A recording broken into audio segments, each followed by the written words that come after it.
কি খাচ্ছ? আখ হুম, আখ তোমার দাঁত কি শক্ত? দেখি ই করো না। বাহ, তুমি রোজ ব্রাশ করো?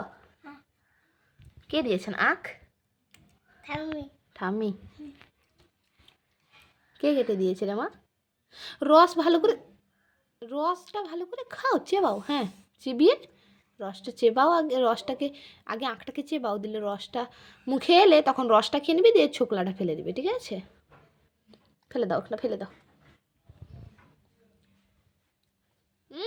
নোংরায় হাত দিস না। আরে হাত ধুতে হবে এখানে। খেয়ে নি তো, হাতটা নোংরা করলে কেন? আমার জামাই মুছো, জামাই মুছো ভালো করে। বালি হচ্ছে তো, হাতটা নিচে রাখবে না হাত, ঠিক আছে? বাবু হয়ে বসে খাও। তোমার পছন্দ?